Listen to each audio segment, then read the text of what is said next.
The panicked voice captured on the 911 tape would ultimately become key evidence on my side. "There's someone tampering with locks on shared community property," she screeched into her phone, standing right on my front porch. "I demand police assistance immediately." But what HOA President Linda Garrison didn't realize was that I was listening to her from inside my house, and I had a very different call to make. A call that would transform her attempt at a power play into the worst experience of her life. I'd only closed on the old Henderson place 3 weeks before. The house sat on Maple Ridge Drive, exactly where the Sunset Meadows HOA territory ended. The prior owner had lost it in foreclosure, and I'd gotten a terrific bargain precisely because the house needed a ton of repairs. What I hadn't planned for was Linda Garrison showing up unannounced that Tuesday morning, brandishing what appeared to be a vintage brass key. "Excuse me," she began, speaking in a tone suggesting she was used to people following her orders without question. "I'm here to conduct the monthly inspection." She wore a crisp navy blazer, complete with an HOA president lapel pin that gleamed like it had been polished moments before. Her sleek blonde hair was perfectly set and didn't shift an inch in the breeze. Her smile was bright but completely insincere, never quite reaching her eyes.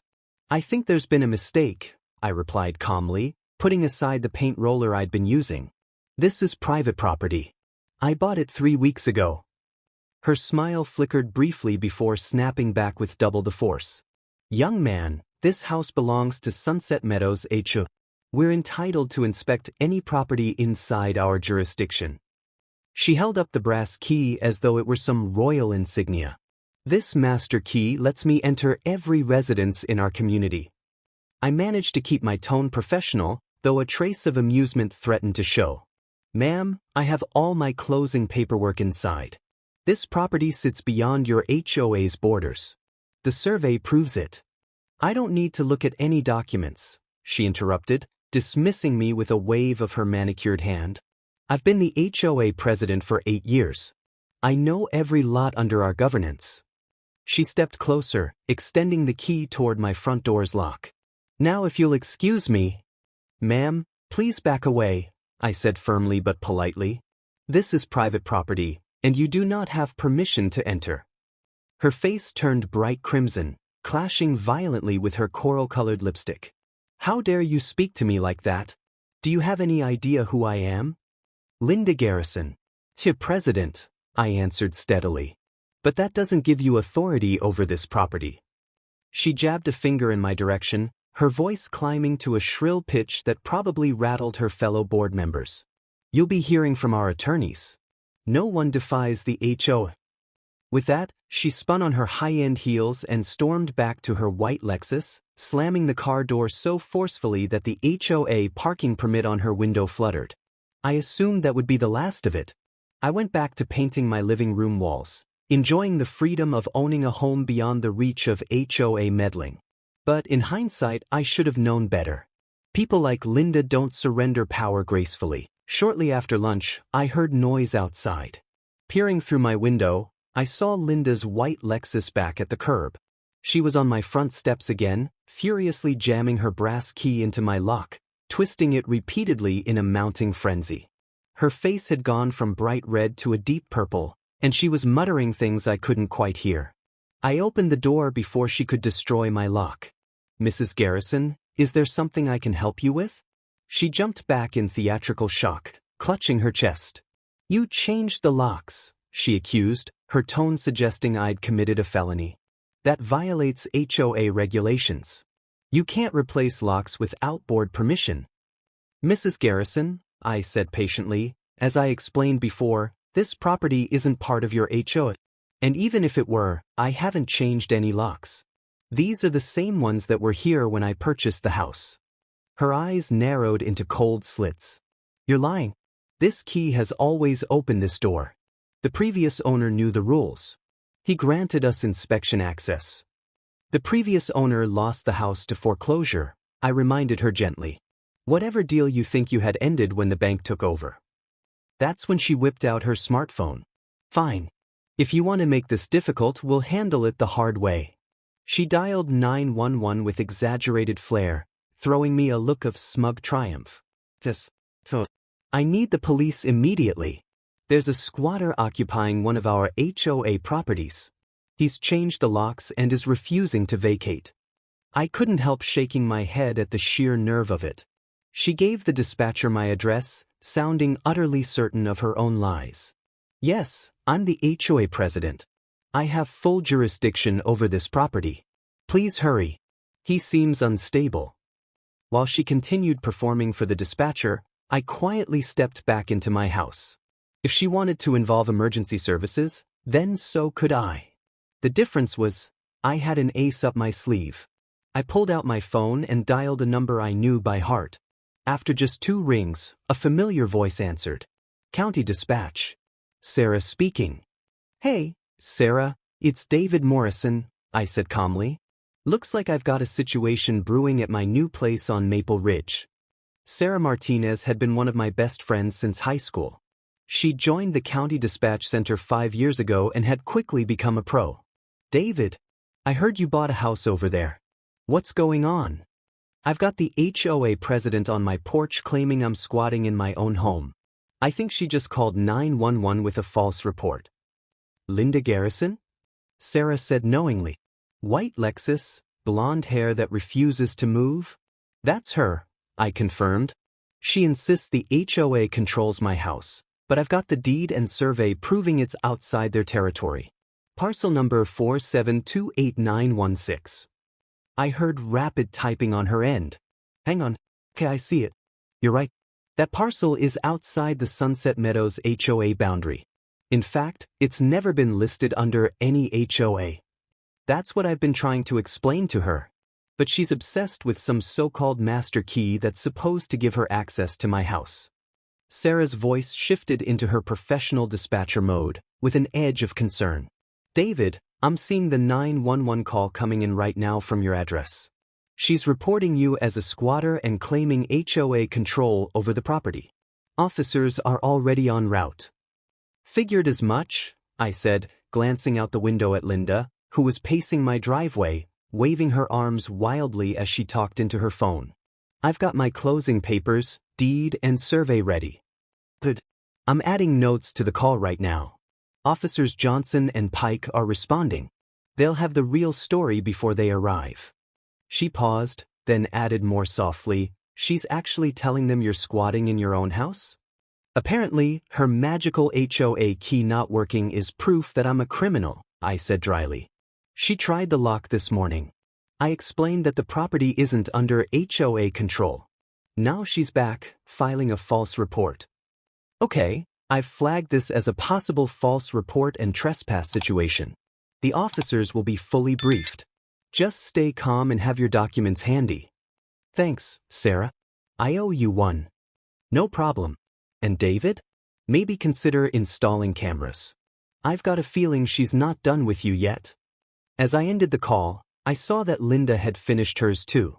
She stood at the foot of my driveway, arms folded across her chest, a look of smug satisfaction on her face. She clearly thought she was about to watch me get led away in handcuffs. I collected my closing documents, the deed, and my property survey from the filing cabinet and went out to wait on my porch. About 10 minutes later, 2 police cruisers pulled up to my house. Linda charged toward them, gesturing dramatically. Officers! Thank goodness you're here. She pointed at me as though I were an escaped convict. That man is trespassing on HOA property. But instead of heading straight for me, Officer Johnson and Officer Pike walked right past her. Mr. Morrison? Officer Johnson called out as he approached. That's me, I said, holding up my documents. Thanks for coming so quickly. Linda's jaw fell open. Wait, why are you talking to him? He's the squatter. Officer Pike turned toward her calmly. Ma'am, please step back while we investigate. But I'm the one who called, she protested, growing more shrill. I'm Linda Garrison, the HOA president. We're aware of who you are, Mrs. Garrison, Officer Johnson said firmly. Now, please give us some space. I handed my documents to Officer Johnson, who looked them over carefully. Mr. Morrison, can you tell us what's been going on? I recounted the morning's incident and her second visit, sticking to the facts and keeping my tone steady. She insists her HOA governs my property, but as you can see on the survey, my parcel sits outside their boundaries. Officer Johnson nodded as he traced the survey with his finger. It's pretty clear. Your property line is here. He tapped the spot on the map. And the HOA's jurisdiction starts about 50 feet away. That's not possible. Linda burst in, unable to hold her tongue. I have a master key. The previous owner gave us access. Officer Pike turned to her. Mrs. Garrison, do you have any paperwork proving that the HOA has authority over this specific address? Bylaws, agreements with the previous owner, anything? I don't need documents, she snapped. I've been president for 8 years. I know every property in the community. But do you have legal documentation? Officer Pike persisted. Linda's complexion cycled through various shades of red. The key is proof enough. Why else would I have a key if we didn't have authority? Officer Johnson spoke carefully. Mrs. Garrison, having a key doesn't grant you the legal right to enter someone's home. Do you have permission from Mr. Morrison to enter this property? I don't need his permission, she shrieked, her voice so loud it made both officers recoil slightly. This is HOA property. Officer Johnson handed my paperwork back to me and turned to face her squarely. Ma'am, listen carefully. Legally speaking, this property is outside your HOA's jurisdiction. The owner has asked you to leave. Right now, you are trespassing.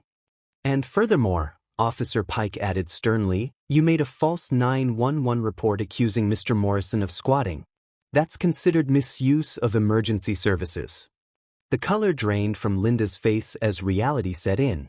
But I'm the HOA president, she stammered, as if the title itself was supposed to shield her from consequences. That doesn't grant you authority over properties outside your jurisdiction, Officer Johnson explained. Now, you can leave peacefully and receive a formal warning, or we can arrest you for trespassing and making a false report. Linda's mouth opened and shut like a fish. This is absurd. I'll have your badges for this. Do you know how much influence I wield in this neighborhood? Ma'am, that's starting to sound like a threat against law enforcement, Officer Pike warned, subtly reaching for his citation book. I strongly suggest you leave immediately. With trembling hands, Linda clutched her brass key. This isn't over, she spat at me. The HOA has lawyers. We'll prove your property belongs under our control. You're welcome to try, I said evenly. But for now, you're not allowed back on my property without my permission. Officer Johnson escorted her to her car while Officer Pike wrote up a formal trespass warning. Mr. Morrison, he said, if she comes back, call us right away. We'll have this on record. As Linda sped off in her Lexus, tires squealing, I thanked the officers. I appreciate how professionally you handled this. No problem, Officer Johnson said with a faint grin. Between you and me, we've had multiple calls about Mrs. Garrison over the years.